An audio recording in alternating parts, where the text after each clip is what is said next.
Salve, salve, meus amigos. Professor Kleber Pinho. Vamos no direito administrativo hoje. Vamos trabalhar os princípios do direito administrativo, uma matéria essencial para os nossos concursos públicos e provas. Vamos lá? Saúde nossos alunos da mentoria sempre. A gente tem que dar esse salve aos nossos alunos. Sejam todos bem-vindos. Aos nossos alunos do Spotify e do YouTube. Começando a nossa aula hoje sempre com uma questãozinha para que ao final da aula a gente tenha aí o conhecimento acumulado para que possamos resolvê-la. Vamos lá. Analise os itens e indique a única alternativa que está correta.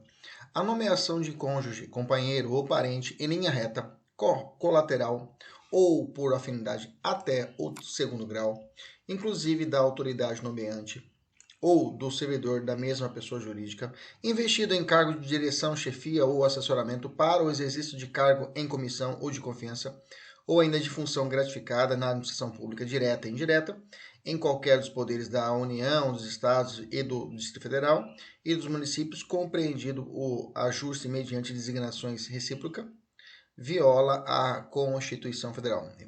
Designações recíprocas, né? Letra B. A transação penal não pode servir de fundamento para a não recomendação de trânsito de recomendação de candidato em concurso público, na fase de investigação social, uma vez que não importa em condenação do autor do fato. Letra C. A impessoalidade exigida na administração pública circunscreve-se à vedação do tratamento diferenciado entre os administrados. Letra D. Em toda atividade desenvolvida pelos agentes públicos, o princípio da eficiência é o que prevalece sobre os demais princípios. Letra E. Caso verifique que determinado ato administrativo se tornou inoportuno ao atual interesse público e, ao mesmo tempo, ilegal, a administração pública terá como regra a faculdade de decidir pela revogação ou anulação do ato. Então vamos lá, vamos trabalhar firmemente aqui a nossa matéria de hoje para que a gente possa responder ao final essa questão. Vamos começar a respeito da natureza jurídica do direito administrativo. O direito administrativo tem natureza jurídica de direito público, tá? Direito público interno. Então é um ramo do direito público interno. Quais são as características do direito administrativo? Ele regula os interesses da sociedade como um todo. Ele analisa o interesse da coletividade, e sempre o interesse da coletividade, deve prevalecer sobre os interesses privados. Mesmo sendo inclusive um ramo do direito público interno, nós temos também dentro do direito público a tramitação também do direito privado. O direito privado também conversa com o direito público, ok? Então, tem algumas hipóteses em que o direito administrativo também vai se valer do direito privado. Por exemplo, quando as empresas estatais puderem ser criadas sob a régide de uma pessoa jurídica de direito privado, por exemplo, as empresas públicas e a sociedade de economia mista, ok? Os contratos de gestão entre a administração pública e entidades privadas. Então, nós temos a parte de as concessionárias públicas, né? A concessão. Então, tem vários requisitos. Então, quer dizer que a administração pública não é uma ilha, ela vai permear também o direito privado em alguns pontos, ok? Continuando. Ainda é função do direito administrativo, natureza do direito administrativo, a defesa do interesse público. O Estado goza de certas prerrogativas, inclusive, que o situam em posição jurídica de superioridade ante o particular. Então, aquele aluno que está acostumado com o direito privado, ele assusta com o direito administrativo quando ele vê a possibilidade de uma rescisão unilateral do contrato entre a administração pública e o particular. Porque existe a possibilidade dessa rescisão indireta e inclusive sem indenização, se for o caso. Então, mas como assim, professor? Não há uma paridade de armas, uma paridade contratual? Não.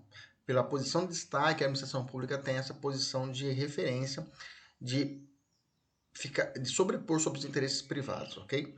Vamos devagarzinho, a gente vai entender. Fontes. Quais são as fontes do direito administrativa. Eu tenho duas classificações. E essa classificação, meus amigos, sempre você vai encontrar no início de qualquer disciplina, né? Você vai encontrar as fontes diretas ou primárias, as fontes secundárias ou indiretas, né? Fonte é onde brota, onde começa, né? Então, a fonte do direito primária é a lei em sentido amplo, tá? Mesmo que no direito administrativo não possua um código de direito administrativo, ele é regrado pela lei, como fonte primária e direta, a Constituição Federal, tá? As emendas constitucionais, as leis complementares, as leis ordinárias, lei delegada, medida provisória, decreto legislativo, resoluções, são espécies normativas lá do artigo 59 da Constituição, tá? Uma corrente moderna também trata que a súmula vinculante do STF também ela faz parte dessas fontes primárias, tá? Como eu disse, não há um código de direito administrativo, tá? Não é uma matéria codificada como nós temos no direito civil, no direito penal, ok? Mas ele bebe da fonte principal, a lei, tá? A lei ela é uma fonte principal aqui e primária do direito administrativo. Como fonte secundária, o que sobrar. Então, até uma seja até o que sobrar. Sobrou doutrina, é fonte secundária ou indireta. Jurisprudência, os costumes, a praxe administrativa, a praxe administrativa, até o dia a dia do direito administrativo, ela também é uma fonte do direito. Tá? Eles chamam até alguns vão chamar de fonte, uma fonte secundária, né? Ou indireta, né? E os costumes, tá? Os costumes e a praxe inorganizada, né? O costume, a praxe, como eu disse aqui em cima, né? Inorganizada, essa praxe também, para alguns, ela é classificada como inorganizada, né? Uma fonte inorganizada ou desorganizada. Você pode achar na prova isso, que a praxe é uma fonte do direito inorganizada ou desorganizada. É a mesma coisa, fonte secundária, ok? Os costumes também só serão válidos o chamado costume segundo lege, né? É o costume segundo a lei. O praeter lege e contra lege são afastados, né? Praeter lege e contra lege. Esses dois outros costumes são afastados. O que prevalece para o direito administrativo é o costume segundo a lei, ok? Beleza? E aí nós temos o quê? Que a aplicabilidade das normas jurídicas administrativas atinge também os particulares, como eu já falei lá atrás, contrato de concessão de serviços públicos, por exemplo. Bom, eu tenho aqui os sentidos da administração pública, bem basiquinho, professor, mas é importante nós sabemos que cai em prova, tá? Às vezes o examinador está naqueles dias, ele coloca uma questãozinha dessa aqui para poder falar, vou colocar essa questão para salvar o aluno aí, por exemplo, no zerar, e aí você não lembra dessa matéria. Então vamos lá. A administração pública tem dois sentidos, tá? Ela tem um sentido que é um sentido subjetivo, orgânico ou formal, tá? Ela é subjetivo, orgânico ou formal, né? Posso até colocar aqui como FOS, né? É um macete, né? Subjetivo, orgânico e formal é um macete. Aí você lembra FOS, OAB, ok? FOS, OAB. Então, quando você tiver o FOS ou OAB, a FOS é a administração pública no sentido formal, orgânico e subjetivo. Aqui, na verdade, nesse sentido formal, orgânico e subjetivo, entende-se quem é a administração pública. É quem faz. É você, futuro servidor público. É você que vai fazer a administração pública. Então, é quem põe a mão na massa. É a estrutura, é o maquinário, é o instrumental, os órgãos, os agentes, os bens, ok? Então, se a prova mencionar FOS ou AB, né? FOS é o que está falando? Órgãos, os agentes, os bens administrativos. Estou falando de administração pública em sentido subjetivo, orgânico ou formal. Se a prova falou em agente público, falou em bens, falou em órgãos, estou falando de administração pública em sentido subjetivo. De outra banda, a administração pública em sentido objetivo, até a administração pública é escrito com I minúsculo, tá? Em objetivo material funcional, denomina-se até, como falei, como iniciais em minúscula, é a atividade. Enquanto a subjetiva é quem faz, a administração pública é a atividade, é como que ela exterioriza, né? Como se exterioriza a administração pública. Se aqui é como se faz, aqui é como se exterioriza, como que ela aparece para o mundo. Como você sabe que aquilo ali é um serviço público? Quando você vê um agente público na rua, um policial militar fardado, você fala que ali é a administração pública em sentido subjetivo, orgânico ou formal. Por quê? Estou vendo um agente público. Quando eu olho, por exemplo, um ônibus cheio de pessoas de manhã cedo indo para o serviço, estou vendo pessoa pagando o transporte, entrando no ônibus, levando, a falar aquilo ali é um serviço público. Quando eu falo é um serviço público, estou falando no sentido objetivo, material, funcional. O serviço público em si, o ônibus empregado, a concessionária, o serviço público, a saúde, quando a pessoa vai até o posto de saúde, a pessoa quando passa numa ponte de pedágio, tudo isso são serviços públicos, ok? Polícia administrativa, quando eu falo de poder de polícia, estou falando de administração pública no sentido objetivo, material, funcional. Quando eu falo em fomento, incentivo, intervenção, domínio do econômico, tudo estou falando de serviço público, de administração pública no sentido objetivo, material, funcional, ok? Eu tenho uma macetinha, né? Uma viagem de São Paulo até o Pará, você sente muita fome, né? Isso é a vida do concurseiro, né? SP é serviço, PA, polícia administrativa, você sente muita fome. Fomento, incentivo e domínio, incentivo, né? Fome, né? Fomento e incentivo e intervenção no domínio econômico, beleza? Maravilha. Então vamos avançar, vamos falar sobre administração pública extroversa e a administração pública introversa. É muito fácil. A introversa é quando a administração pública age de forma interna. Ela direciona suas ações para os próprios agentes públicos, os órgãos estatais. Eu dou um exemplo do poder disciplinar. O poder disciplinar ele é interno. Quando a administração pública pune, ela vai punir um servidor público. Ela não pune um particular fora da administração pública. Então, é um exemplo de uma administração pública introversa. Quando eu falo de poder de polícia, quando a autoridade fala para o cidadão que ele não pode abrir após as 22 horas por uma determinação do decreto municipal e ele não o faz, ele vai e fecha o mercadinho do sujeito porque ele descumpriu a ordem determinada de proteção do Covid-19, nesse caso eu tenho a ação de polícia administrativa, a chamada poder de polícia, e nesse caso é claramente a exteriorização da administração pública extroversa. Extroversa é quando a relação entre a administração pública e o particular. Beleza? Sistema administrativo. Tem dois sistemas administrativos que você pode ver aí nas provas.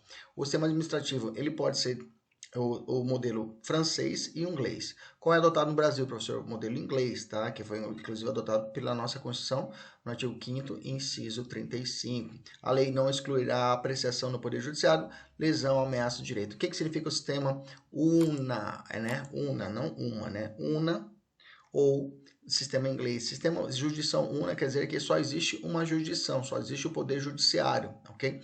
Eu tenho o direito administrativo e tenho o poder judiciário que ele dá a palavra final. No sistema francês, eu tenho o controle dos atos é feito de forma definitiva pelos tribunais administrativos, tá?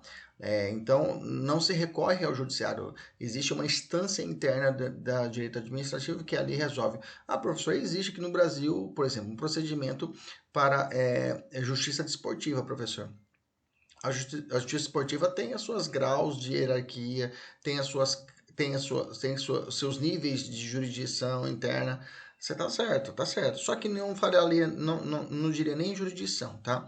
Porque a justiça desportiva, que não é justiça propriamente dita, o fim dela é o judiciário, entendeu? O fim dela quer dizer que quando a pessoa que queira, inclusive até fala que ela é uma exceção à regra do princípio princípio da vedação ao acesso ao judiciário, né? Pelo fato de que vedação ao acesso de criar barreiras para que a pessoa não possa chegar até o poder judiciário, mas ao final, porque na verdade você pode buscar diretamente o judiciário para resolver suas situações, mas para a justiça esportiva a norma exige que primeiro você busque ela, para depois, exaurida a sua instância, você vai buscar o Poder Judiciário, como também questões previdenciárias.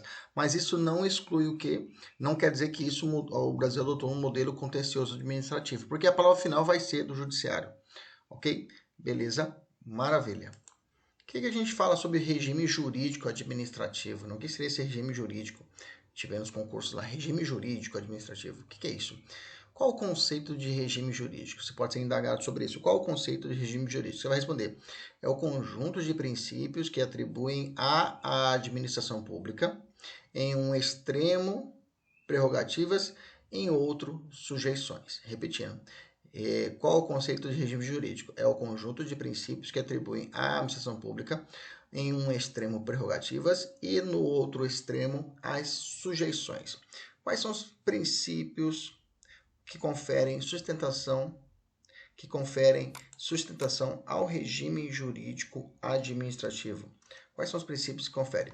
Bom, são dois princípios que também são chamados de pedra de toque do direito administrativo. São os dois princípios básicos que realmente estruturam todo o regime jurídico. Primeiro é o princípio da supremacia do interesse público, tá? Do qual emanam as prerrogativas postas à disposição do poder público para a consecução de fins desejados pelas leis e pela Constituição, ok? É a busca da finalidade administrativa. Outra face da moeda é o princípio da indisponibilidade do interesse público, do qual derivam as restrições impostas aos órgãos e entidades públicas, ok?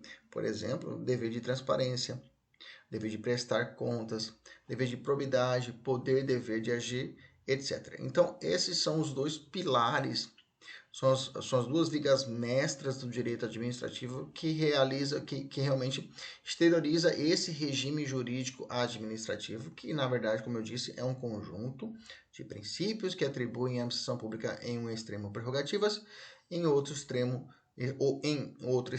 sujeições. Princípio da supremacia do interesse público sobre o privado. Quais as características desse princípio? Bom, primeiro, a doutrina entende que esse princípio, junto com o princípio da indisponibilidade do interesse público, são chamadas de viga mestra do direito administrativo. São as bases do direito administrativo. Esses dois princípios compõem o chamado regime jurídico administrativo. Bacana? Então, qual seria a característica dessa supremacia, professor? Ela reflete os poderes da administração pública. Ou seja, são os interesses da coletividade. Os interesses da coletividade são mais importantes que os interesses individuais. Não que, digamos que, quando a gente fala isso, o aluno assusta, fala assim, então os interesses da coletividade são mais... no sentido, professor, então eu posso fazer tudo contra o indivíduo em favor do Estado? Não, porque existem outros pilares, existem limites. A própria administração pública, o regime jurídico é isso. O regime jurídico é isso, ele dá concessões, mas também impõe limites à administração pública. Então não é bagunçado também assim. Mas o plano de fundo é isso. O plano de fundo é que existe o interesse coletivo diante do interesse privado, esse deve prevalecer. Por exemplo, precisamos fazer uma rodovia, um anel rodoviário, e esse anel rodoviário vai ter que cortar um pedaço do terreno de um cidadão, de uma propriedade. Nesse caso, o corte realizado na calçada ou para dentro do terreno do sujeito será realizado com devida indenização. Mas ele fala assim, eu não vou permitir que você faça isso. Aí fala, desculpa, existe um interesse maior nesse caso, que é a coletividade. Nesse caso, vamos fazer o corte, mas vamos te indenizar. Então, a administração pública ela recebe da lei poderes especiais não extensíveis aos particulares. Bacana? Professor, me dá exemplo aí, eu gosto de exemplo. Então, vou te trazer vários exemplos de prova, tá? Então, quais são exemplos dessas prerrogativas especiais que refletem esse princípio da supremacia do interesse público sobre o privado? Vamos lá. Primeiro, possibilidade de transformar compulsoriamente propriedade privada em pública. É a desapropriação. É poder transformar compulsoriamente uma fazenda privada em pública, no sentido de poder possibilitar a reforma agrária, por exemplo. A autorização para usar propriedade privada em situações de iminente perigo público, a chamada requisição administrativa. Exemplo de requisição de veículos particulares pela polícia para perseguir criminosos. Recentemente tivemos umas queimadas no Mato Grosso, algumas fazendas foram utilizadas de base para pouso de helicópteros. Isso tudo é a chamada requisição administrativa. beleza? Inclusive prevista na nossa Constituição Federal que a pessoa, se caso se sentisse prejudicada por essa requisição, poderá buscar a justiça e, se houver dano, ele poderá receber uma indenização ulterior, né? Ulterior é posterior. 3. Poder de convocar particulares para a execução compulsória de atividades públicas. Requisição de serviços, exemplo, convocação de mesários para eleição. 4. Possibilidade de rescindir unilateralmente contratos administrativos. No meu simples olhar, eu penso, simples olhar não, quem sou eu na fila do pão, né? Mas só que para mim essa característica, essa prerrogativa, esse exemplo é um dos mais preponderantes na doutrina e de maior importância, ok? 5, para mim, né? 5. Presunção de legitimidade dos atos administrativos. Há uma presunção de legitimidade que todo ato administrativo ele é válido, até que se prove o contrário. Eu tenho a impenhorabilidade dos bens públicos, a impossibilidade de perda de bens por uso capião. Estou falando de imprescritibilidade dos bens públicos. Bem que, na verdade, depois eu estivesse dando isso de forma particular, existem algumas exceções à regra, mas a regra é essa, tá? Presença de cláusulas exorbitantes no contrato administrativo, poder de polícia sobre os particulares, né? O cara, se ele não cumprir uma determinada norma, um decreto de ficar aberto o mercado até às 10 horas, na situação de pandemia do Covid-19, né? Como ocorreu em muitos municípios. Se caso ultrapassasse aquele horário, ele poderia ser fechado, multado. Poder de polícia, tá? São desdobramentos da supremacia do interesse público sobre o privado. A imperatividade, a exigibilidade, a autoexecutoriedade e o poder de autotutela. Beleza? O princípio da indisponibilidade do interesse público reflete os direitos dos administrados. Aqui enuncia que os agentes públicos não são donos do interesse por ele definido. Como decorrência dessa indisponibilidade, não se admite tampouco que os agentes públicos renunciem aos poderes legalmente conferidos ou que transacionem em juízo. A ideia é que o bem público é público, não é privado. De uma faceta no sentido de que o administrador não pode possuí-lo para si, sob pena, por exemplo, de uma imputação de improbidade administrativa, de um crime, ok? E lembrar que, por outro lado, ele não pode dispor desses bens públicos, vendê-los de qualquer forma, nessa ideia de que pode-se transacionar livremente sobre os bens públicos, que recai sobre eles algumas blindagens constitucionais, a imprescritibilidade, ok? A irrenunciabilidade desses bens jurídicos, ok? Mas a doutrina aponta algumas mitigações. A primeira delas é que no juízo, existem mais, mas eu vou colocar aqui as principais que saltam aos olhos, né? No rito dos juizados especiais federais, os representantes da Fazenda Pública são autorizados a fazer conciliação, a transação sobre interesses discutidos na demanda. Veja, a Vara de Fazenda Pública, o Juizado Especial de Fazenda Pública tramita o quê? Ações que têm por fundo interesse público, Nesse caso, é possível, nesse rito dos juizados especiais, a possibilidade de transação, de fazer um acordo de renúncia de alguns direitos administrativos tratados pela doutrina, ok? De aí eles podem fazer realização, ok? Conciliações e transações. Outra, passou a ser permitida a utilização de mecanismos privados para a resolução de disputas, inclusive a arbitragem, exclusivamente dos contratos de concessão de serviço público e nas parcerias público-privadas. Então é possível a realização de arbitragem, que aí reflete essa disponibilidade, né? E por fim, a lei de improbidade administrativa agora trouxe a possibilidade de acordo de não persecução civil, tá? Com a mudança do pacote anticrime, nós temos a novidade que a lei de improbidade administrativa trouxe a possibilidade da realização do acordo de não persecução penal. Agora falando então dos princípios constitucionais do direito administrativo, né? Como eu disse, quem é concurseiro nato, né, raiz, já ouviu falar do LIMP, né? Legalidade, pessoalidade, moralidade, publicidade e eficiência, que são os princípios constitucionais explícitos contidos no artigo 37 da nossa Constituição Federal. Beleza? Só uma curiosidade não, uma informação importante é que o LIMP, na verdade, esses 5 princípios não são originários de fábrica. O que eu quero dizer para você? O LIMP, quando ele nasceu, ele nasceu sem a eficiência. Era apenas o LIMP, mas sem o E. Né? E aí depois, com a emenda constitucional 19, tá? Que trouxe aí a eficiência, inaugurando na nossa administração pública um modelo gerencial, tá? De administração pública. Guarda isso aí, tá? O modelo gerencial teve início com a emenda constitucional 19 de 98, que trouxe várias reformas ao direito administrativo e junto com ele veio o princípio da eficiência, beleza? A nossa Constituição somente trouxe expressamente os princípios do artigo 37, o CESP já perguntou isso, perguntou só existe expressamente, com princípios constitucionais expressos da administração pública, só existe o LIMPRE? Errado, tá? Não existe só o LIMP, tá? Você pode encontrar, por exemplo, no artigo 37, parágrafo 3º, o princípio da participação do usuário, tá? Que lá no 37, parágrafo 3º vai falar que o usuário tem a oportunidade de realizar as reclamações a respeito do serviço público, o acesso a registros administrativos, é o princípio da participação do usuário.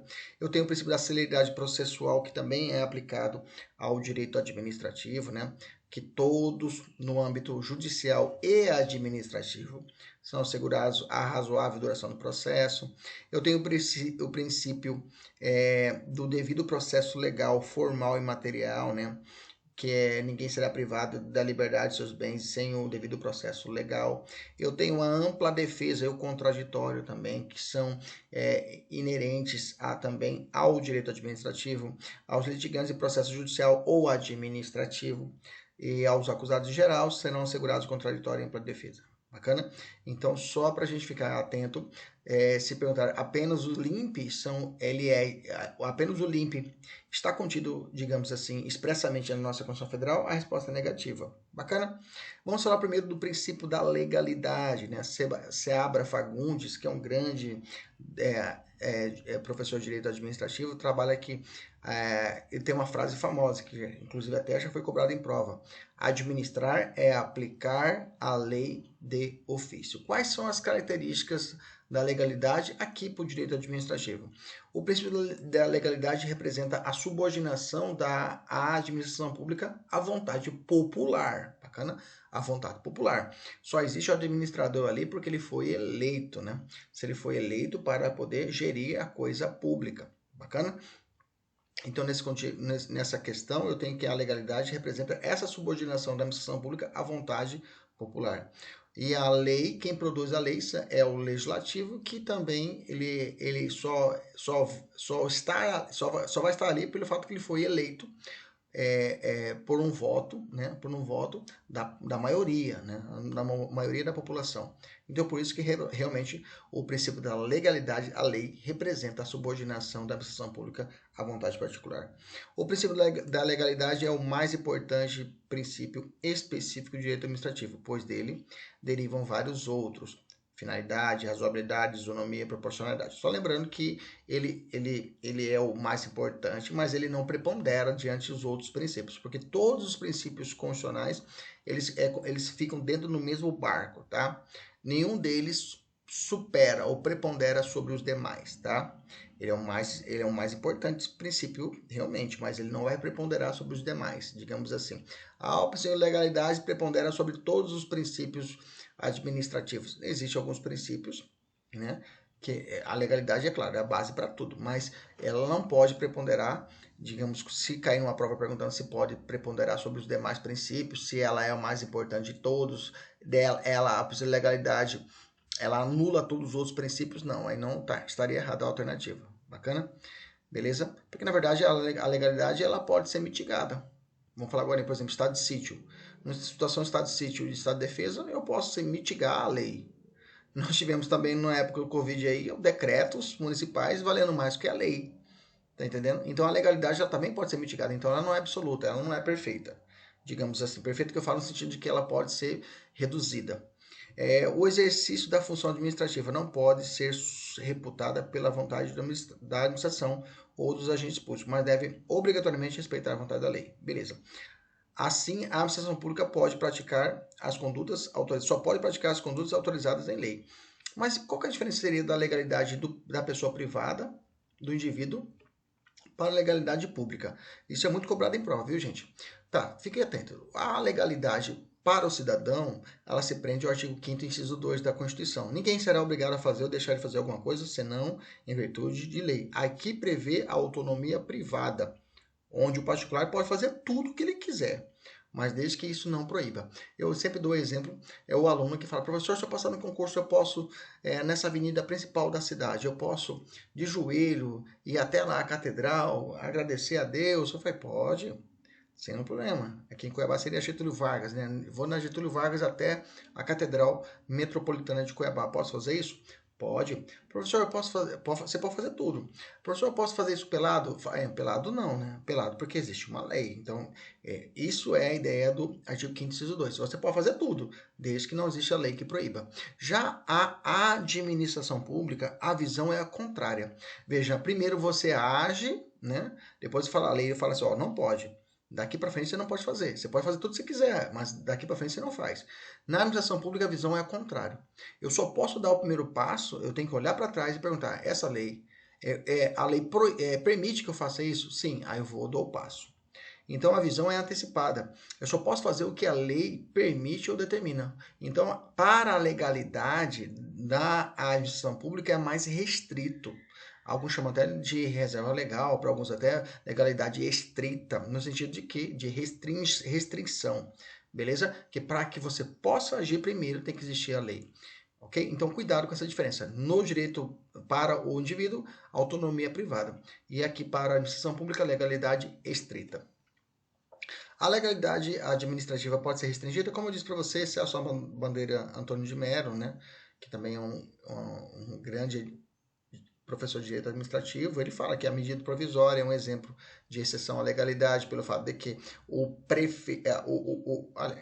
governador pode editar medida provisória. A gente vê muito o presidente, mas o governador pode, né? O prefeito ainda não chegou no Supremo, mas o governador pode editar medidas provisórias. E o presidente da República, quando eles editam uma medida provisória, eles estão indo o quê? Eles pulam etapas, né? Nesse caso, todo mundo é obrigado a obedecer. Quando o presidente edita a medida provisória, você é obrigado a obedecer. Que depois ela vai ser convertida em lei porque ela tem força de lei. E nesse caso, é uma exceção ao princípio da legalidade. Vamos lá, princípio da impessoalidade. O princípio da impessoalidade, você tem que ficar atento que ele é dividido em dois enfoques, tá? Em duas vieses, em dois caminhos, em dois pontos. Primeiro, o ato praticado pelo agente representa a própria pessoa jurídica de direito público que ele está vinculado. Ou seja, a consequência disso é a proibição de promoção pessoal com obras, atos, programas, serviços, campanhas públicas, ok? O que significa isso? Então, o ato praticado pelo agente público representa a própria pessoa jurídica de direito público, tá? Então, por exemplo, então quer dizer que quando um administrador, ele age, ele está agindo não na pessoa dele, mas sim o nome, ele está representando a própria administração pública. Então, um exemplo disso é quando a pessoa, ela um agente público, quando ele comete uma situação determinada, ele excede, ou então eu estou com um carro parado na frente da prefeitura e um sujeito vai e serra a árvore de forma indevida, fazendo limpeza, né? Ele é um agente público, ele é um servidor público dos serviços urbanos lá de limpeza, e ele de forma indevida, sem os cuidados necessários, ele corta a árvore e essa árvore quebra e arrebenta o capô do meu carro.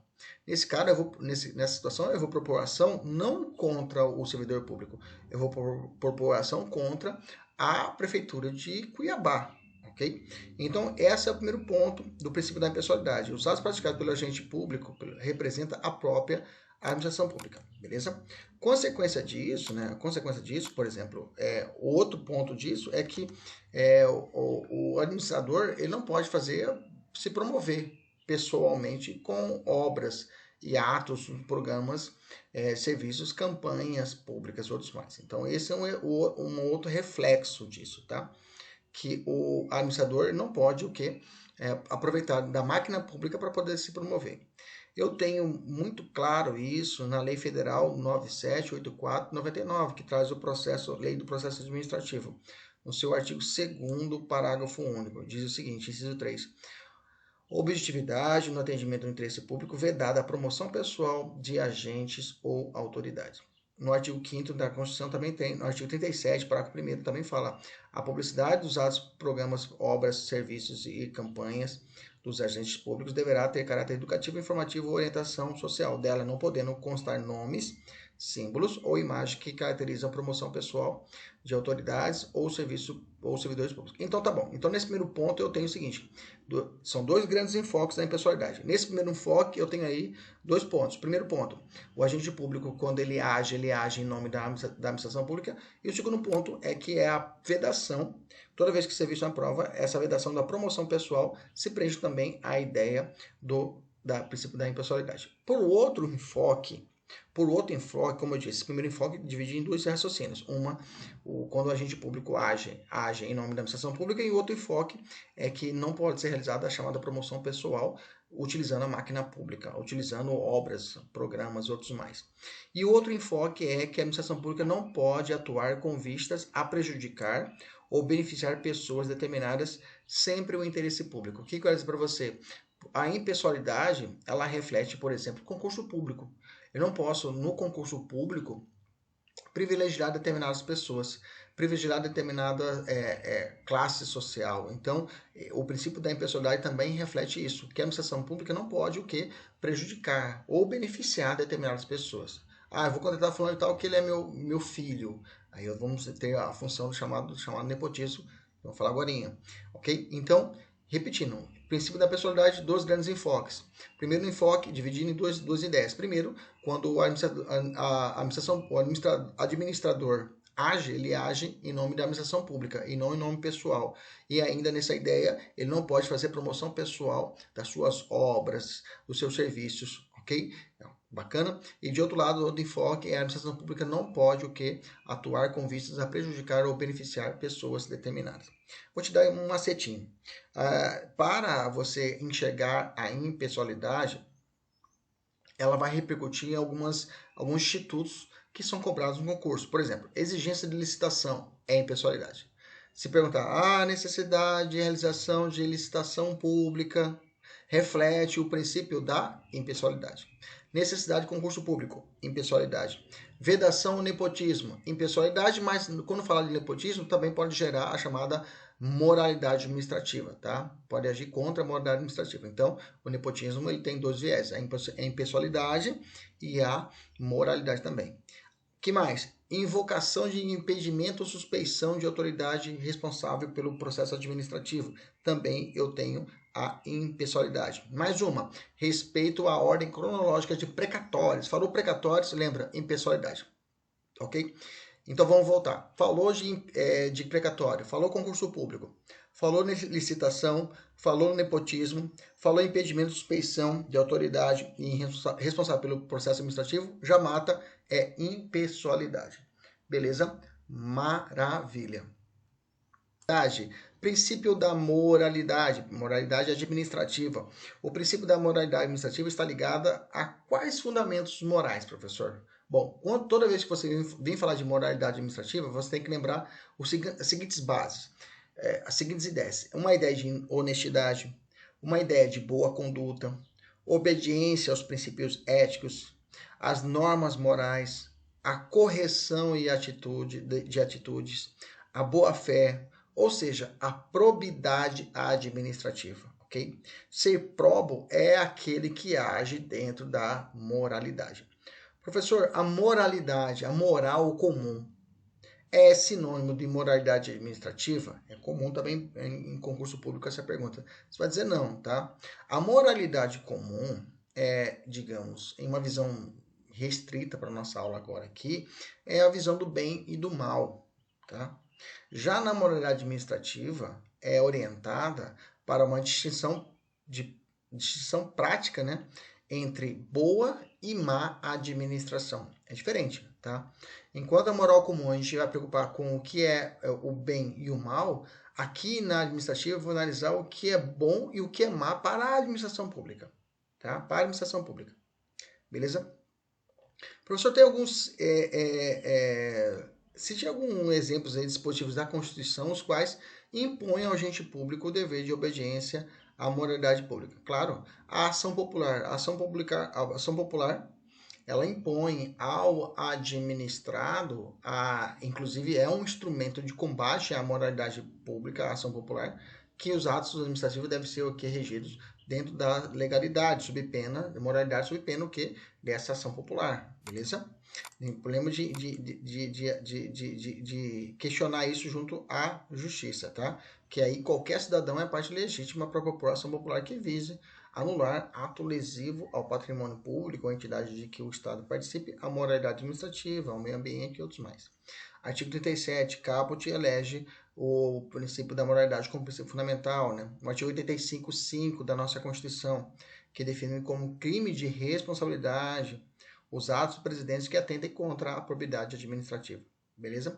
Esses três artigos aí, o 5º, 73, o artigo 37, o 85, inciso 5, são artigos que tratam explicitamente da moralidade administrativa. A moralidade é requisito de validade do ato administrativo? Sim, tá? A moralidade ela é requisito de validade de um ato administrativo. Cite, meus queridos, dispositivos infraconstitucionais que tratam da moralidade administrativa. Vamos lá. A Lei 9.784 de 99, a Lei de Processo Administrativo, lá no artigo 2º, inciso parágrafo único, inciso 4, define a moralidade nos processos administrativos como um dever de atuação segundo padrões éticos de probidade, decoro e boa-fé. Okay? Então, a 9784 traz um conceito, mesmo que mínimo, de moralidade. Também eu tenho o artigo 160, 166 da 8.112 de 90, né? Que elenca os deveres dos servidores públicos, né? Federais. E lá traz como um dos deveres do servidor público ser leal às instituições que servir, né? Está no inciso 2, e manter conduta compatível com a moralidade administrativa. Então, o princípio da moralidade é um princípio explícito que está contido tanto na nossa Constituição como também na legislação esparsa, beleza? Quais são os instrumentos para defender essa moralidade? Eu tenho aí pelo menos 4 instrumentos que você pode encontrar nas provas que defendem a moralidade pública, que é a ação popular, a ação civil pública de improbidade administrativa, o controle externo exercido pelo Tribunal de Contas, né? E as comissões parlamentares de inquérito também realizam essa função de combate a situações imorais ou improbas até, beleza?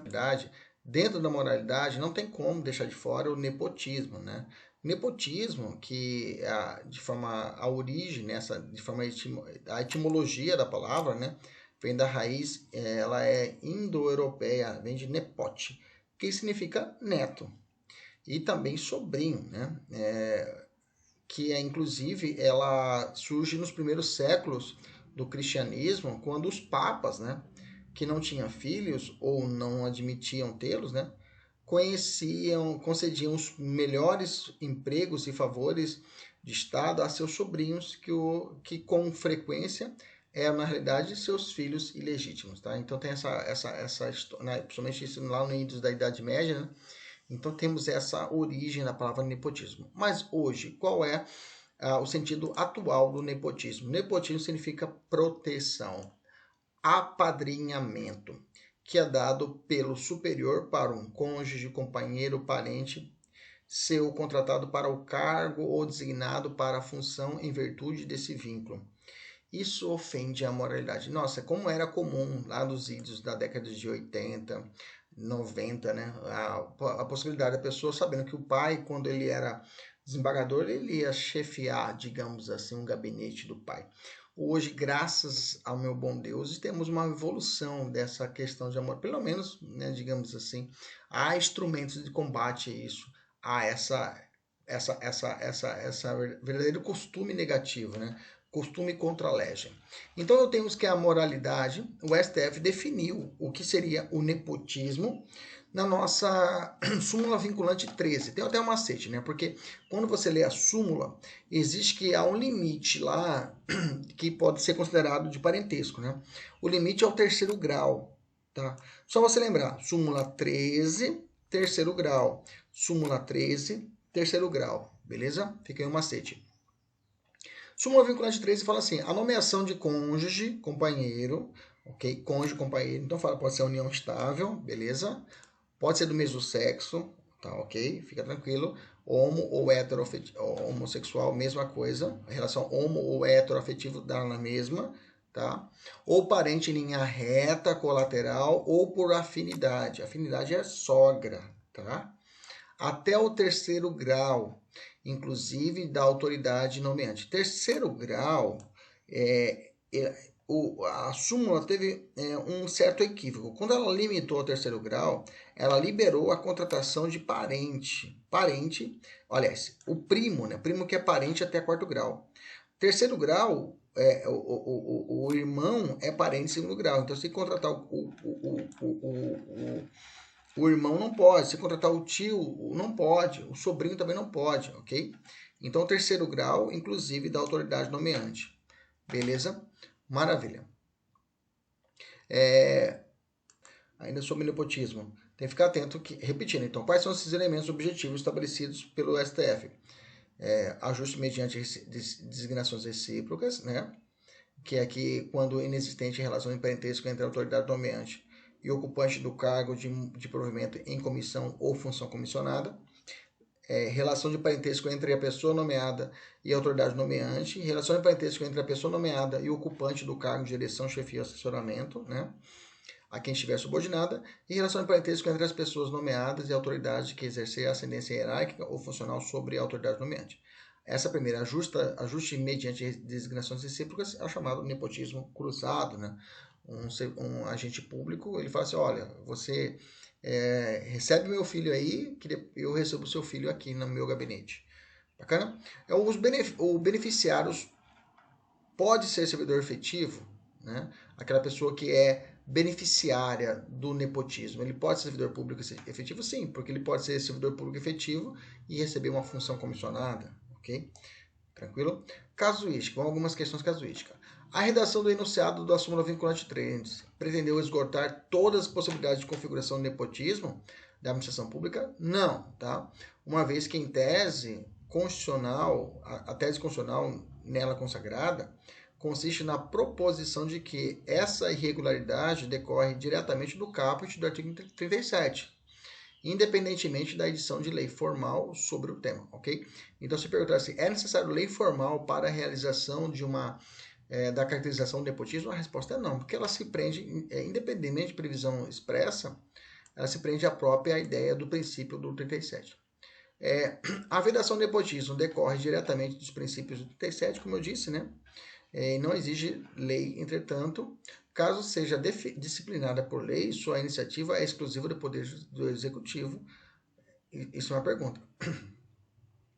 Digamos assim, vamos de novo. A vedação do nepotismo, como eu disse a vocês, não precisa ser criada por lei, pelo fato de que gera, ela nasce do próprio princípio da moralidade. Ponto. Moralidade e impessoalidade. Ponto. Beleza? A pergunta é, se caso ela for criada uma lei para combater o nepotismo, a iniciativa legislativa deve ser do chefe do executivo? Não, tá?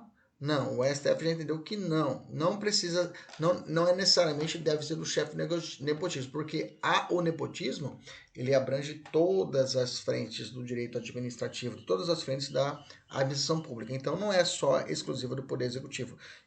Que um parlamentar pode ter iniciativa também de propor uma lei que vá combater o nepotismo, porque ela é inerente ao próprio princípio da moralidade e da impessoalidade. Dessa forma, não se restringe ao Poder Executivo. Bacana? Vou fazer uma questãozinha aqui. Pergunta. João Prefeito do município de Mesquita, do Rio de Janeiro, nomeou Marcos para o cargo de secretário municipal executivo do gabinete. Ocorre que Marcos é filho do vice-prefeito, tá, do município. Diante disso, o Ministério Público ajuizou a ação contra a nomeação, alegando que ela afronta a súmula vinculante 13. A questão chegou até o Supremo. Essa nomeação por si só afronta a Constituição, ou seja, nomear, veja, o vice-prefeito, o filho do vice-prefeito, bacana? Tranquilo? Veja, cruzado nesse caso. Cruzado nesse caso. Pode nomear secretário? A resposta é que o Supremo diz o seguinte, ó, a nomeação do secretário não afeta a súmula vinculante 13. Por quê? Secretário, ministro de Estado, esses cargos têm natureza política, ok? Secretário municipal, secretário estadual. Então, no mesmo sentido, a simples nomeação de esposa como secretária de um município, por si só, não configura ato de improbidade e não configura ato de nepotismo. Beleza? Tranquilo? Mas tem uma ressalva. Mas mesmo em caso de cargos políticos, será possível considerar a nomeação indevida quando, por exemplo, a existência de nepotismo cruzado para beneficiar um e o outro, né? Fraude em lei ou inequívoca falta de razoabilidade na indicação por manifesta ausência de qualificação técnica ou inidoneidade moral do nomeado. Vai chamar o cara para a Secretaria de Fazenda, um cara que tem vários processos de improbidade administrativa, crimes contra o sistema financeiro, ok? Nesse caso, fere a moralidade. Nesse caso, não tem como nomear esse sujeito, o irmão do prefeito ou irmão do governador. Beleza? Tranquilo? Então, essa análise subjetiva também perpassa pela situação. Mas se vier a pergunta seca, perguntando se secretário do município, irmão do prefeito, fere o nepotismo, vai dizer não. Vai dizer não.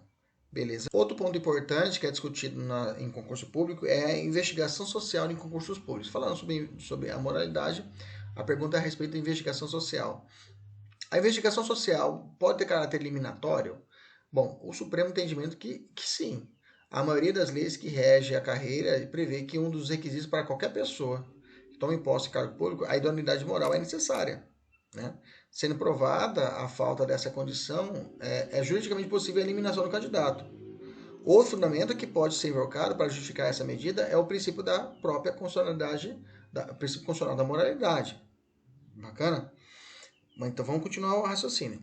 A investigação criminal limita-se ao exame de existência de antecedentes criminais ou poderão ser analisados outros aspectos da vida do candidato? Bom, o STJ entende que a análise dessa vida pregressa de antecedentes não se resume a analisar apenas a vida pregressa do candidato quanto às infrações penais que eventualmente tenha praticado. Deve ser analisada a conduta moral e social visando aferir o padrão de comportamento exigido ao candidato da carreira policial, por exemplo, em razão do cargo que exigem a retidão, lisura e probidade. Tá? Então quer dizer que não é só o antecedentes que pode gerar uma negativa do progresso de um candidato no concurso público. Ok? Pode ser outras situações que possam gerar a possibilidade. Não tem, mas tem indícios que ele está cometendo crimes aí, digamos, de improbidade, atos de improbidade administrativa, há processo aberto contra o sujeito. Então, outros indícios podem reunir e avaliar essa vida pregressa do candidato. Se a banca examinadora, na fase de investigação social, determina que o candidato responda a um formulário sobre a sua vida pregressa. Beleza? E este, de forma proposital, o candidato omite informação. Poderá ser eliminado do concurso público por conta dessa omissão? Sim, né, gente? Quando a pessoa, quando o sujeito ele realiza esse ato, ele comete um crime. Qual crime? Falsidade ideológica, muito bem. Falsidade ideológica. Quando ele se omite de uma verdade para se beneficiar de um documento verdadeiro, digamos assim, eu tenho a falsidade ideológica. É possível que a lei preveja para determinados cargos públicos a exigência de qualificações mais restritas e rígidas ao candidato, como, por exemplo, magistratura e da segurança pública? Sim, tá? É possível. É possível que determine a lei, tá? Preveja requisitos mais restritos, além dos antecedentes, né? Ele pode exigir situações eleitorais, várias outras situações que possam formar ali esse cartel, esses documentos que comprovam que é essa idoneidade para exercer um cargo público. Bom, cuidado, tá? Temos uma virada institucional, uma virada jurisdicional do Supremo, que foi agora, foi em fevereiro de 2020, né? Não tão cedo, mas foi em fevereiro de 2020, que é o seguinte. Entenda o raciocínio. Inclusive, quem foi o relator foi o ministro Barroso. Caso seja constatado na investigação social que o candidato responde ao inquérito policial, ação penal ou tenha contra si uma condenação ainda não transitada em julgado, tal circunstâncias obrigatoriamente implicará a sua eliminação do certame? Em regra, não, tá? Em regra, não. A jurisprudência entende que o fato de haver um IP ou uma ação penal contra o candidato por si só não implica a sua eliminação, ok? Mas, preste atenção, mas para certos cargos, como o da segurança pública, é possível que a lei, veja, tem que estar na lei, preveja a eliminação do candidato que tenha contra si condenação definitiva ou condenação de órgão colegiado, ainda sujeito a recurso. Tem que ficar bem claro que é necessário que exista uma relação de incompatibilidade entre a natureza do crime e a atribuição do cargo. Assim, a lei não pode prever de forma genérica que toda condenação penal deva ensejar a proibição do indivíduo de se candidatar a concurso público. O cara foi pego lá, um crime, ele cometeu, está sendo responsável por um crime de injúria, né? Não, sentença condenatória sobre o processo sobre injúria, não, então não pode que existe processo de injúria. Não, não é isso. Não é isso. O cara tem um processo aberto de tráfico de entorpecentes. Opa, aí não dá. Não dá. Entendemos isso? Tem que ter essa razoabilidade. Concluindo, assim não é legítima a cláusula de edital de concurso público que restringe a participação do candidato pelo simples fato de responder a inquérito ou ação penal. O edital não pode ser lei, né? Salvo se essa restrição for instituída por lei e se mostrar condicionalmente adequada. Não basta só prevista em lei, tem que estar adequada também ao cargo assim determinado. Cuidado com esse novo posicionamento do Supremo, tá? Vamos a outras situações ainda a respeito disso. Carlos foi aprovado, por exemplo, para agente penitenciário federal, hoje policial penal federal. Em processo perante o GCRIM, celebrou uma transação penal com o Ministério Público. Por esses simples fatos, só por causa da existência desses simples fato de ter feito essa transação penal, ele pode ser eliminado do concurso público? A resposta é não, né? Transação penal não pode servir de fundamento para a não recomendação do candidato em concurso público, na fase de investigação social, uma vez que não importa em condenação do candidato, né? É possível eliminar o candidato pelos simples fatos, isso é muito perguntado para os alunos, né? Simples fato de ser negativado, se o nome dele está no Serasa SPC, a resposta é não, viu gente? Não pode. Esse posicionamento do STJ. É possível a eliminação do candidato que tenha, quando adolescente, recebido medida socioeducativa, ele foi condenado no procedimento lá perante o ECA. Ok? Nesse caso, ele foi condenado a uma semiliberdade. Um ano não, semiliberdade, 6 meses de semiliberdade. Nesse caso, que é a semiliberdade, ela aplica-se as mesmas regras da internação, até 3 anos. Nesse caso, geram maus antecedentes? A resposta é não, né? Nem para concurso público. Beleza. Do princípio da publicidade administrativa, tá? Como deve ser definido a publicidade? Como deve ser analisado? A publicidade é o dever da divulgação oficial dos atos administrativos. Essa é a base. Essa é a base. Inclusive está contido lá no artigo segundo o parágrafo único, inciso 5 da 9784 de 99. Tá? É o dever de divulgação oficial dos atos administrativos. Conceito simples. Quais são os objetivos da publicidade? A exteriorização da vontade. Eu estou falando tudo no plural, um conceito simples. Simples, né? Quais são os objetivos da publicidade? A exteriorização da vontade da administração pública, divulgando, né, seu conteúdo para o conhecimento público. Com isso, ele vai tornar exigível o conteúdo daquela publicação. permite o controle de legalidade do comportamento do administrador e desencadeia ainda a produção dos efeitos do ato administrativo. Então, a publicidade tem todas essas decorrências. Torna exigível o conteúdo, permite o controle de legalidade e desencadeia os efeitos do ato administrativo. A publicidade é elemento de formação do ato administrativo? Não, tá? Ela é requisito de eficácia e moralidade do ato administrativo. Quais são as formas de publicidade? Atos individuais e os internos, né? Aqui a publicidade é garantida pela simples comunicação do interessado, por exemplo, a autorização para o servidor, para o superior, né, sair mais cedo. Atos gerais dirigidos a destinatários indeterminados. A publicidade depende de publicação no Diário Oficial. E atos individuais de efeito coletivo. Também depende de publicação nos diários oficiais, mas são aqueles que o interesse imediato é do indivíduo. Por exemplo, deferimento de férias ao servidor. Então, eu tenho um ato individual de cunho de efeito coletivo. Bacana? O STF se manifestou, né, ditando que não se considera atendida a obrigação de publicidade com a simples divulgação de um ato administrativo no programa Voz do Brasil. Então, só o fato de estar ali na Voz do Brasil já configurou que cumpriu o seu requisito da publicidade, não precisa colocar mais no Diário Oficial errado. Beleza? Como vem previsto a publicidade na Constituição? Você pode encontrar na nossa Constituição, no inciso, artigo 5º, no inciso 33, né? Todos têm direito a receber órgãos públicos informações de seus interesses particulares. No inciso 5º, inciso 34, são a todos assegurados independente de pagamento de taxas, direitos de petição aos poderes públicos de defesa de direitos e legalidade, obedição de certidões de repartições públicas. O 57, conceder-se a habeas data, né, para assegurar conhecimento de informações relativas à pessoa do impetrante. O 37, parágrafo 1º, a publicidade dos atos e programas, obras, serviços e campanhas dos órgãos públicos. Lembra que eu já falei a respeito disso, que reflete um dos braços da impessoalidade, né? Impessoalidade administrativa. Bom, quais são as exceções à publicidade, né? Eu tenho a questão de segurança da sociedade e do Estado, lá no artigo 5º, inciso 33, que vai falar que ressalva o acesso à publicidade a informações sigilosas, né, que sejam imprescindíveis à segurança da sociedade e do Estado.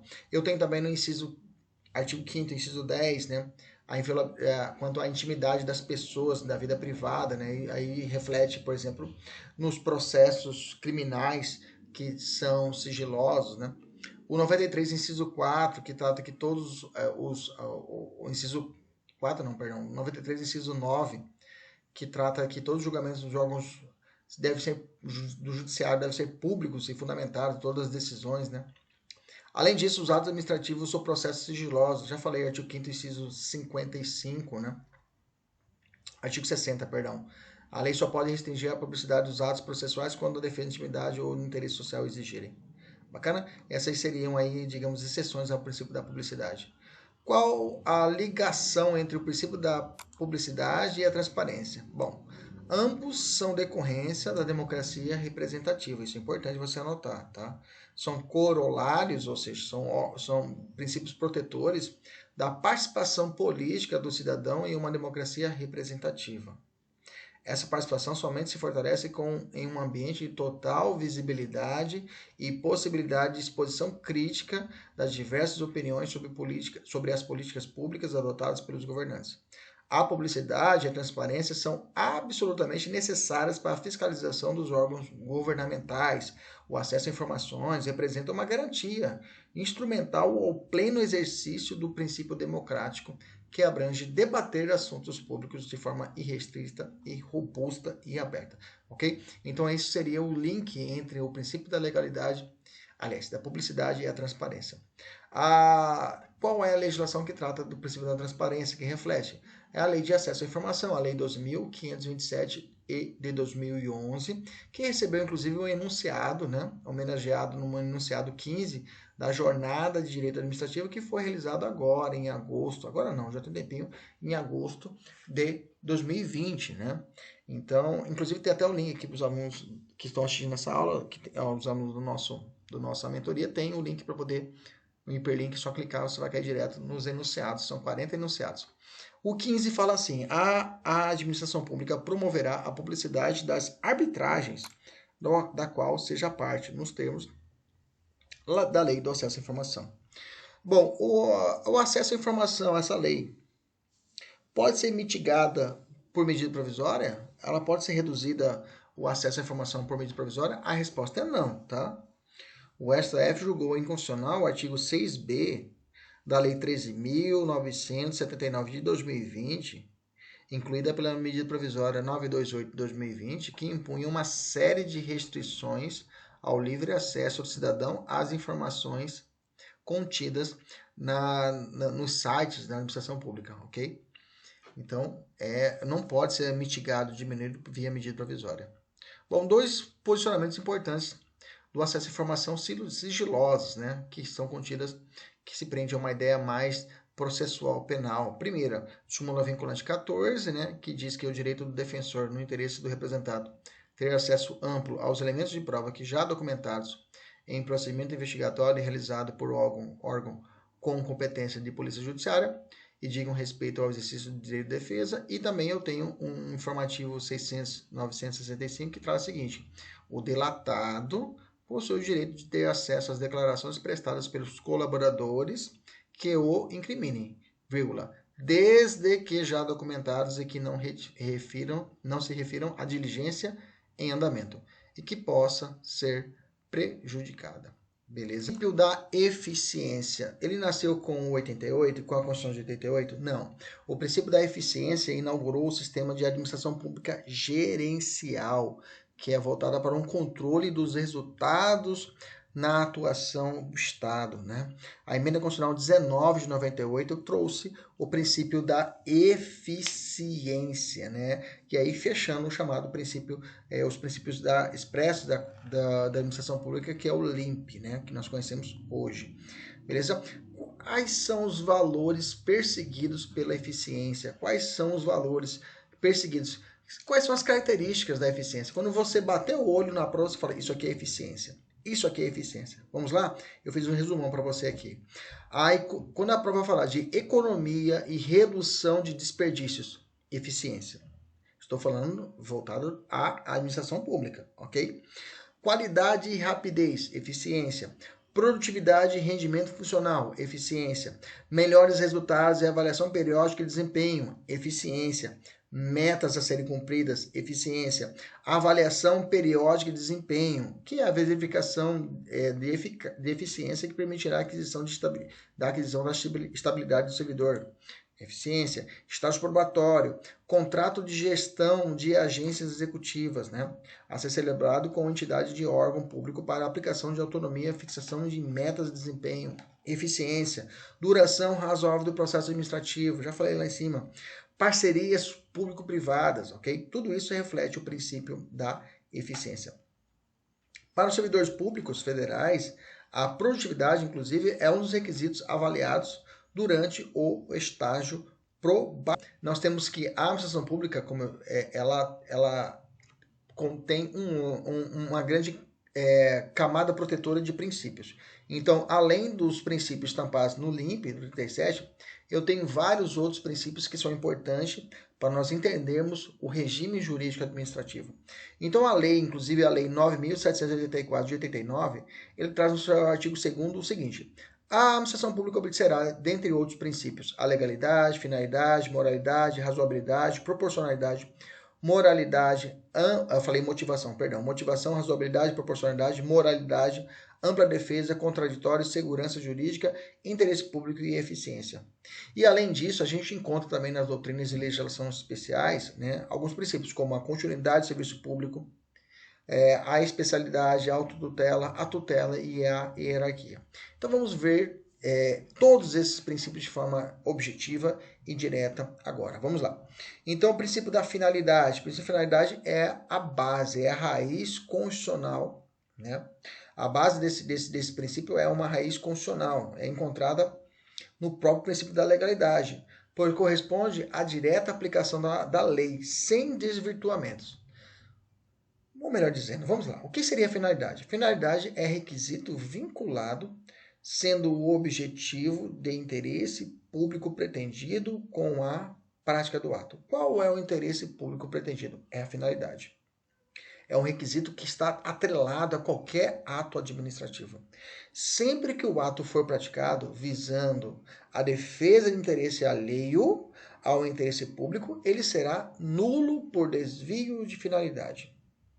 Por exemplo, caso uma autoridade da administração pública, como forma de punição, determine de ofício a remoção de um agente público com que tenha tido desavenças anteriormente, o ato administrativo em questão revelará vício na finalidade, sendo inviável de convalidação. Certo ou errado? Tá certo. Tá certo. A autoridade possui a competência para remover o servidor. Todavia, o deslocou, por exemplo, como forma de punição. E nas palavras de Pietro, a remoção ex officio do funcionário permitida para atender a necessidade do serviço constituirá desvio de poder se for feita com o objetivo de punir. Trata-se do desvio de poder, né? Finalidade, espécie de abuso de poder, que também pode ser o excesso de poder, quando a gente não era competente para determinado ato ou extrapolou a sua competência. Tem até uma setinha, né? O abuso é o gênero que pode desviar e exceder. Então, o abuso desvia o excesso. Grava isso. O abuso desvia o excesso. O abuso desvia o excesso, ok? Abuso é o gênero que tem como desvio de finalidade e excesso. Desvio de finalidade ou desvio de poder e excesso de poder. Desvio é quando ele é competente e ele extrapola, e o excesso é quando a gente não era competente para determinado ato e assim mesmo ele age. Ok? Então a finalidade se prende a isso, é a raiz, é a base do ato, de um ato administrativo. Está intimamente ligado com o princípio da legalidade, porque corresponde à correta aplicação da lei sem nenhum desvirtuamento. Motivação. A motivação é a exposição dos motivos daquele ato administrativo, que é diferente do motivo. Motivo é o elemento obrigatório, sem ele o ato é nulo, né? Então, o motivo é a razão e a motivação é o fundamento. O motivo é determinar a situação. A aposentadoria e a motivação. Motivação é a fundamentação. Com base no artigo tal, a base legal para muitos é a motivação propriamente dita. Tá? Lembrando que existe a teoria dos motivos determinantes. Né? Os atos administrativos que tiveram sua prática motivada ficarão vinculados aos motivos expressos para todos os efeitos. Dessa forma, quando houver desconformidade entre os motivos determinantes e a realidade, o ato é inválido. Por exemplo, o ato de exoneração de uma função, de um servidor que está realizando uma função pública, ele não precisa de motivação, é um ato, um cargo ad nutum, né? Livre nomeação e livre exoneração. Mas o administrador resolve motivar, estou desligando o servidor fulano tal por falta de verba pública. Ponto. Beleza? Tranquilo. Maravilha. Aí no dia seguinte, o administrador no dia seguinte do desligamento do servidor da sua função pública, ele nomeia outro servidor para a mesma função com o mesmo valor de remuneração. Opa, tá errado. Está errado. Os motivos determinantes que ensejaram a exoneração daquele servidor, falta de verba pública, não podem, vinculam os atos administrativos. Ok? Então, esse ato de contratação de um novo servidor pelo mesmo cargo, com o mesmo valor, é inválido. Beleza? Razoabilidade e proporcionalidade. Bom, você pode encontrar esse princípio unidos, tanto é que se você ler a Lei 9.784 de 89, ela fala de razoabilidade e proporcionalidade, como eu já li para vocês, ok? Mas vamos lá. A razoabilidade leva em conta a análise de três fundamentos, né? A razoabilidade leva em conta a análise de três fundamentos. Primeiro fundamento é adequação. O meio empregado na atuação deve ser compatível com o fim pretendido. Segundo base, exigibilidade ou necessidade. A conduta deve ser necessária, não havendo outro meio que cause prejuízo aos indivíduos para alcançar o fim público. E o terceiro é a proporcionalidade em sentido estrito. As vantagens a serem conquistadas devem superar as desvantagens. Ou seja, haver mais prós que contras. Inclusive, segundo esse princípio, a administração, ao atuar no exercício de discrição, deve adotar medida que em cada situação seja mais prudente e sensata nos limites admitidos pela lei. Então, a razoabilidade é essa ideia. É adequado esse ato? É necessário? É proporcional? Então, essas questões devem ser realizadas pelo administrador público na realização dos seus atos. A proporcionalidade consiste, na verdade, na graduação, né, da medida. É a proibição do excesso. Então, o limite de tudo seria o que? A proporcionalidade. Essa medida, essa sanção está excedendo o limite. Contra uma manifestação, os policiais utilizam munição real. Uma manifestação pacífica, nesse caso, há uma desproporção na ação policial. Beleza? Tranquilo? Na verdade, se você for estudar a origem da diferença, da proporcionalidade para a razoabilidade, que nossa Constituição ela faz essa comunhão e a doutrina também o faz, se prende que a raiz de tudo é a origem, né? A proporcionalidade ela vem de uma origem alemã, da teoria alemã de proporcionalidade.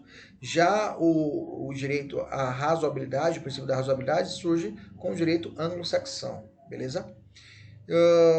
Bacana, já falei para vocês a respeito do exemplo. Vamos falar de contraditório e ampla defesa, né? Artigo 55 trata disso. O artigo 5º, inciso 55, fala: aos litigantes, processo judicial, administrativo e aos acusados em geral são assegurados o contraditório e ampla defesa com os meios e recursos a eles inerentes. Bom, nesse ponto em específico surge uma dúvida quanto à súmula vinculante 5. A súmula vinculante 5 do STF fala o seguinte, ó: a falta de defesa técnica do processo administrativo disciplinar não ofende a Constituição. Leia-se: processo administrativo de um servidor público que não tem advogado constituído não é incorreto, não vicia a Constituição, não ofende a Constituição, não ofende o contraditório nem para defesa. Ponto. A pergunta é: todo processo administrativo aplica-se a súmula vinculante 5? A resposta é não, porque no âmbito da execução penal, a análise de um processo administrativo para a falta grave é necessário a figura do advogado, do defensor, ok? Inclusive, existia uma súmula do STJ, que era a súmula 343, que falava assim: é obrigatória a presença de advogados em todas as fases do processo administrativo disciplinar, ok? Beleza? Tranquilo? Com a súmula vinculante 5, essa súmula sumiu, ficou superada, pelo fato que a súmula falou: olha, não precisa de advogado, é facultativo. Beleza? Só que para o processo administrativo de apuração de falta grave, a súmula 5, ela repristinou a súmula 343, ou seja, ela trouxe à vida, ela ressuscitou a súmula 343 e para questões vinculadas a processo administrativo de falta grave, eu aplico a súmula 343 e não a súmula vinculante número 5. Cuidado com esse raciocínio, tá bom? Segurança jurídica, né? A segurança jurídica, ela inclusive, ela contrapõe o poder de autotutela do Estado.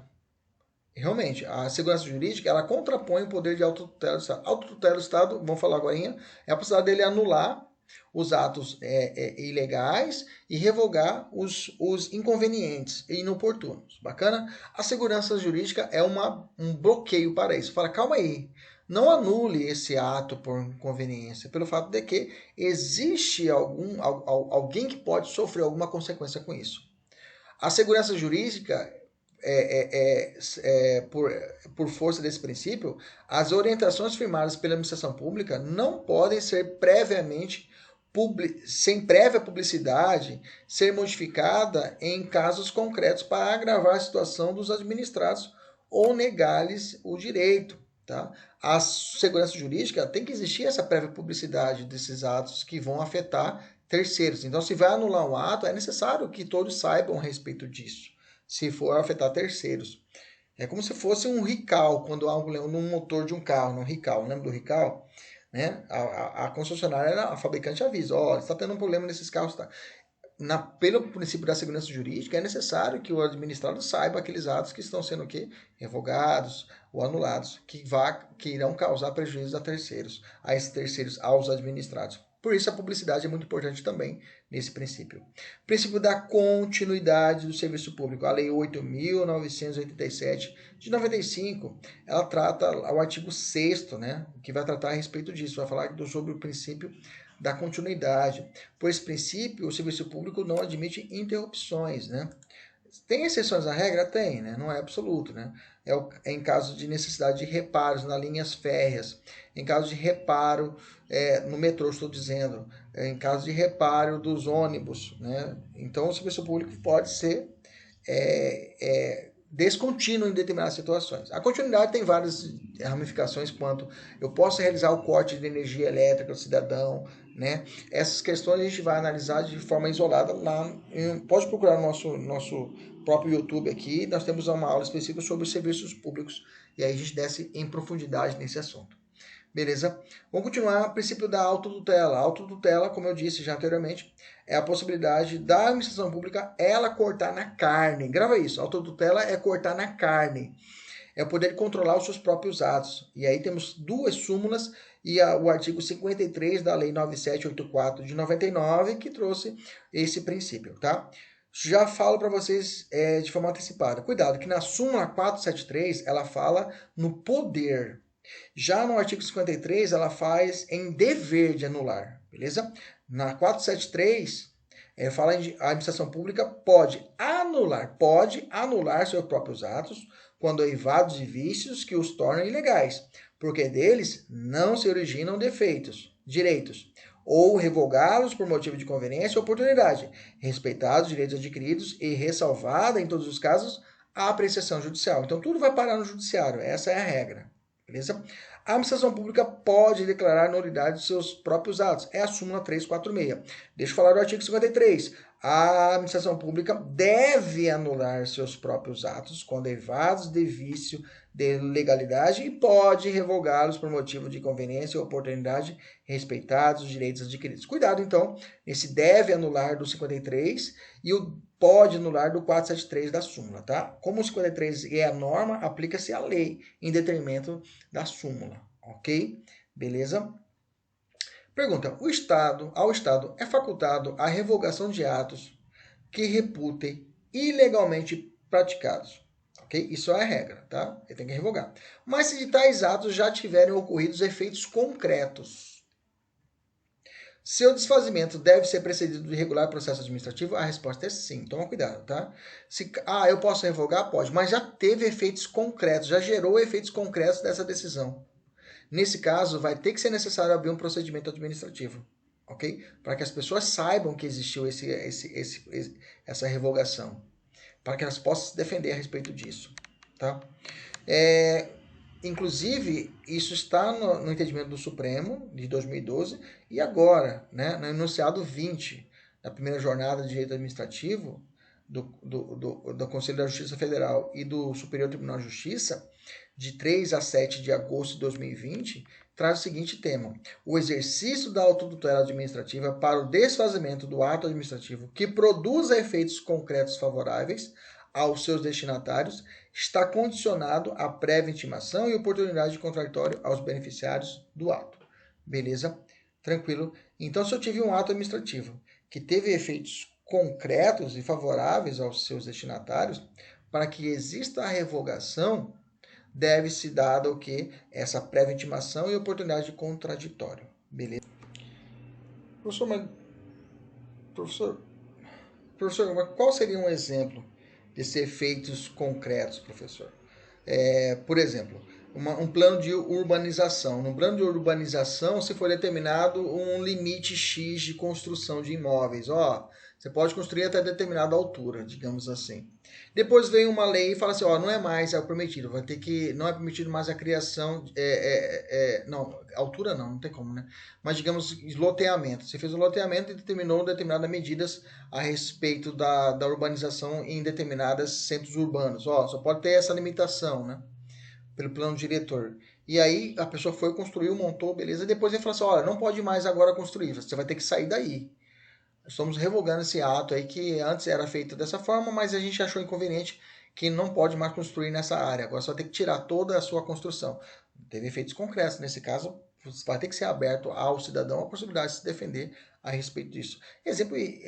Outros exemplos se prende à ideia de urbanização, a ideia de que vinculados ao plano diretor, a ideia de construção, a ideia de estabelecimentos comerciais.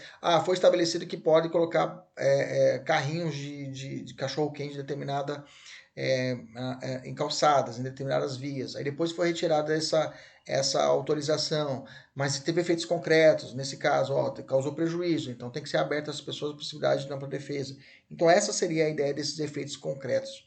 Bacana? Qual o princípio que contrapõe ao princípio como eu falei, da autotutela? É o princípio da segurança jurídica, que eu disse para vocês lá atrás. Beleza? Maravilha. E vamos fechando. Tutela. Não confunda autotutela com o princípio da tutela. A autotutela com tutela. Tutela administrativa. A tutela administrativa, o princípio da tutela, diferente da autotutela, é o poder de controle dos atos das entidades da administração pública indireta, pelos órgãos centrais da administração direta. O poder de tutela sempre foi denominado de supervisão ministerial e abrange o controle finalístico dos atos da administração pública indireta. Cuidado, tá? Então, quando eu falar a administração, órgão da administração direta, olhando para a administração indireta, empresas públicas, sociedade, economia mistas, autarquias, fundações, estou falando esse exercício de, digamos assim, fiscalização, eu chamo isso de tutela, tá? E a tutela reflete o chamado supervisão ministerial ou controle, e também chamado controle finalístico. Não é hierarquia. Não é hierarquia. Não existe hierarquia entre a administração pública originária, a administração direta e a indireta. O que pode existir é o controle finalístico ou o chamado supervisão ministerial, que se prende à ideia da chamada tutela, ok? Beleza? Tranquilo? Então, a tutela é o poder de controle dos atos administrativos realizado pelo controle dos atos das entidades de administração indireta pelos órgãos centrais de administração pública direta. O poder de tutela sempre foi denominado de supervisão ministerial e abrange o controle finalístico dos atos da administração indireta, ok? Beleza? Não é hierarquia. Falando nisso, princípio da hierarquia, para a gente poder fechar. O princípio da hierarquia se prende o seguinte: os órgãos da administração pública devem ser estruturados de forma tal que haja uma relação de coordenação e subordinação entre eles. Cada um titular de atribuições definidas. Como consequência desse princípio, surge a possibilidade de revisão de atos dos subordinados, a chamada delegação e avocação de atribuições, aplicação de penalidades do ponto de vista do subordinado ao dever de obediência. Em relação a essa relação de hierarquia só existe nas atividades administrativas, não nas legislativas e nem nas judiciais. Então, a hierarquia, por exemplo, um prefeito e um subprefeito, ok?